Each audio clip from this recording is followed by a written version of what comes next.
You make cookies! Also, sodium pentothal, which is an anesthetic component. Additionally, the CIA tried hypnosis and studied the relationship of personality to susceptibility to hypnosis. Hey there, our first Martian. What's your first impression of the planet Earth here?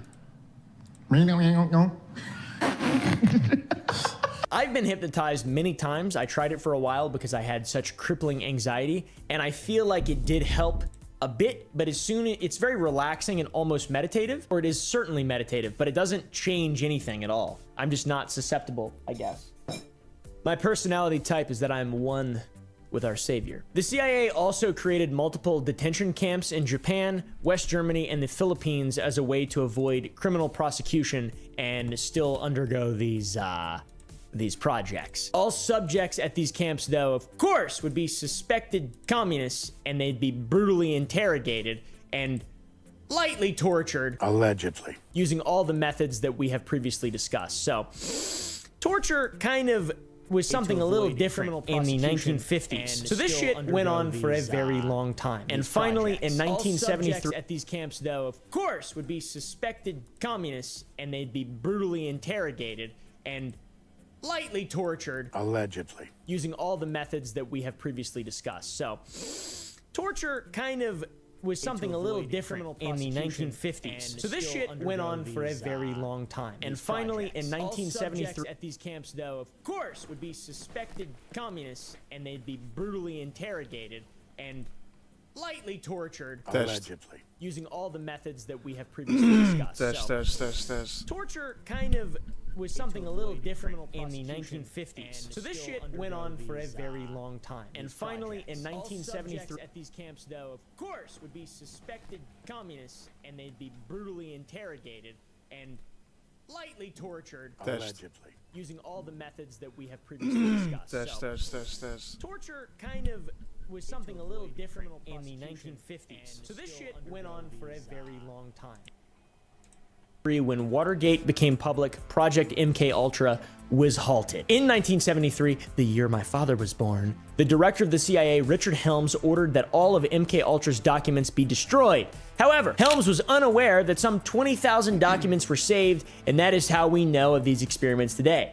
But he also wanted them all destroyed. So what was destroyed and what else was there? And this is crazy. In 1974, the New York Times would allege that the CIA had conducted experiments on the US population in the 1960s. In 1977, the US Senate held a hearing on the 20,000 documents discovered in a financial records building. These are all MK Ultra documents that were discovered in an financial records building. This would fortunately be the end of MK Ultra, but given the fact that the director of the CIA can just say, hey, destroy all this stuff, and we only know about it because it wasn't done properly, makes me think that there might be some missing pieces to this. Allegedly. To this day, in case you're wondering, some families are still receiving reparations based on their family members' victimization and unknowing participation in MK Ultra, a mind control experiment perpetrated by the United States government. I'd say that MK Ultra is probably one of the craziest experiments ever conducted by the United States, and this was all in an attempt to find a way to force people to perform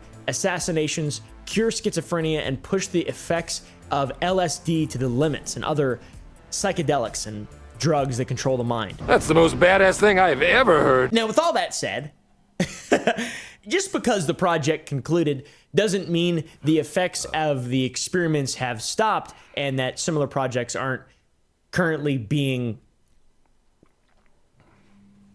done.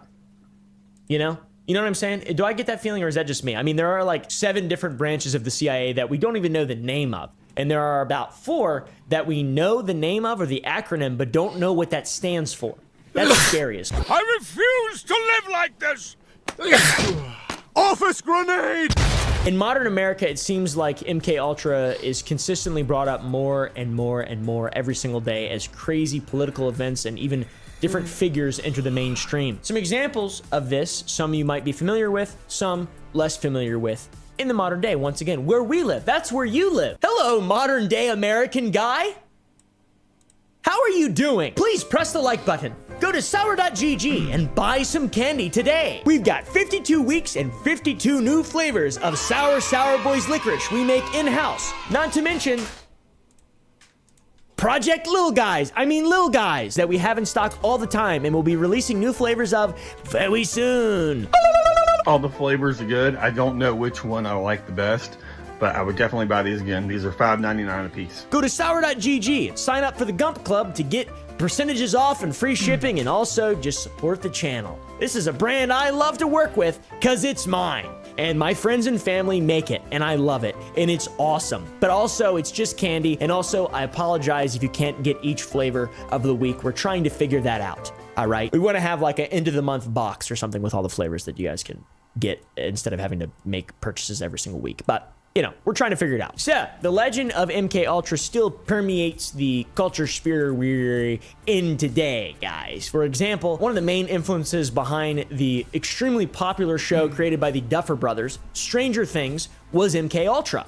Believe it or not, since MK Ultra was a government program that ran for 20 years across many institutions in the United States, if you're writing a show, it's easy to say that a facility in your fictional universe was just one such location. And that is exactly what the Duffer Brothers did with the Hawkins lab in the show, run under the supervision of Dr. Brenner. This is not real, this is fictional, but it's like tying into real life. 11, the main character of the show, I'm pretty sure the person played by Millie Bobby Brown was a product of MK Ultra experimentation on her mother, Terry Ives, while pregnant. AKA number 10. Bazinga! Terry's extensive use of LSD and psychedelic drugs during her time in the experiment is what gave her daughter, Jane, aka 11, her powers. The Duffer Brothers were going to try to create a bit more separation between the real events and their fictionalized events related to MK Ultra by calling the program Indigo at the Hawkins lab, but that never actually ended up happening, and now the only reference to Indigo is in the prequel book to the actual series, Stranger Things Suspicious Minds, which is all about Terry Ives and Dr. Brenner before the monsters and the events of Stanjo Pink. Now, it is interesting to see how MK Ultra has influenced the media, like the real life actual things that happen have created these, you know, relatively good TV shows and created these fictionalized versions of events and conspiracies surrounding MK Ultras. And in spite of that, taking kind of precedence now over real life stuff, MK Ultra theories continue to develop and spread on the internet. Non-fictionalized things. Even though the fictionalized stuff is kind of taking head, it's kind of cool to talk about MK Ultra now. Put it in your game. Put it in your movie. Oh, you got a crazy person with a dark, disturbing past that's somehow connected to the government, and the government is involved. Let's just make it mind control. Let's just do that. Government them up, and then now they're the good guys in the new season. What? That's nonsense. Somebody had to do it. I am the chosen one. Now, take this next one with a grain of salt. All right, this is very conspiratorial, but people are saying that the recent thing that happened with that guy, you know, that presidential candidate, may be a result of some kind of MK Ultra type platform. This is what people on the internet actually believe. Do I believe this?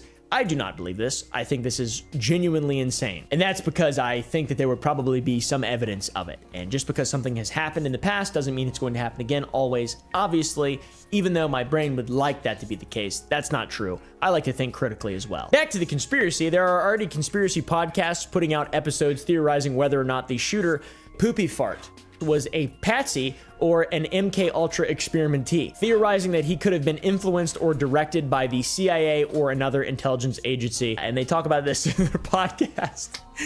Oh my God. It's awesome, man. They just go right into it. Do I believe that? No, I do not believe that. I do not believe that. I don't want that to be a thing. I don't want that. I have respect for the government. I have respect for these agencies at this point. I'm glad that all this stuff has come out because now we can hold them to at least some standard of transparency. And also, I have to say this. Not anything. I was just saying I have to say that. I have to talk like that, obviously. I mean, these guys get right into it on this podcast. If you want some real crazy conspiracy shit, holy investigate Earth, what the In part 2 of our series on the attempted assassination of President Donald Trump, we delve deeper into the background of Poopy Fart. Was he a lone gunman or a MK Ultra experimentee? I mean, that's like some pretty bold shit to claim there. That's pretty crazy, you know.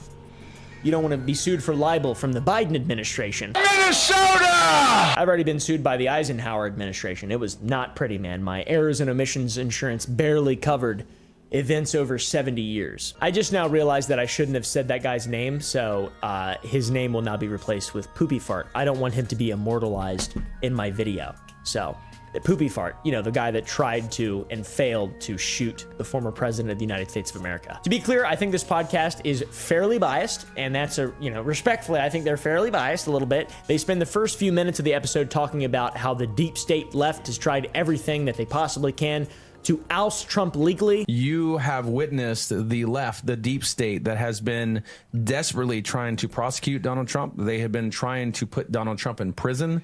They have been trying to do any and everything possible to completely destroy his name, his legacy, his presidency, his accomplishments, you name it. They've done everything they possibly can do legally, and I say legally, but what they're doing is manipulating the justice system to be able to go after him. They're using their prosecutors that are far left. They're using their judges that are far left. This is what they do. And so when we have talked on this podcast for the past 4, 5, 6 years, and especially the past 4 years, about how George Soros, when he funds these prosecutors, when he funds judge campaigns, or not even judge campaigns, but the actual appointees, that when they appoint judges in, this is the result of this. When you have far left judges, you have far left prosecutors. We saw it in California. We see it in Chicago. We see it in New York, where people can get away with almost murder, or at the very least violent crimes, and they were released back on the streets within hours of them committing these violent crimes. This is all at the hands of the leftist, far left judges. And I say far left, it's hard to find regular left anymore. And how Trump is trying to save the country, and you got to keep their bias in mind when they continue to theorize that this attempt on Trump was government sponsored or agency sanctioned. I would like to believe that democracy is still a thing. And that's where I'm going to stay. I would like to believe that, and I do believe that. And listen, guys, we've talked about this so many times on this podcast. I mean, we've for the past 6 months, we've said, listen, if they're not going to be able to put him in prison, especially before the election, and then as they started seeing that these convictions and these prosecutions that they have done to Donald Trump, they have seen how much of a popularity gain that Trump has had. He is growing in popularity. He is gaining points. He is separating himself far from the Democrat Party in this race for presidency in 2024. And so it got to a point where we said, what are they going to do next? This is something that Tucker Carlson said. This is something that many pundits have said in the past. And I think that potentially we might have seen what they did next Saturday. Some of the justification that they go to in the podcast is, the guy wasn't maybe directly involved, but some stuff was intentionally ignored by law enforcement or the Secret Service, that there was a ladder placed there supposedly for him. Someone that was so politically motivated to go to a Trump rally in Pennsylvania and attempt to assassinate the president, climb on a building, by the way, a building that already had a ladder there waiting for him, apparently. People calling out about him being armed long before he took the shot. And probably 30 seconds to a minute, everyone around, there's all these videos coming out showing that they were pointing the camera at the building and screaming at law enforcement saying, hey, there's a guy with a gun on the roof. There is a guy with a gun on the roof. And then there was like all these people was like, hey, there's a guy with a gun on the what the hell are you doing? And even allegedly that law enforcement had climbed the ladder.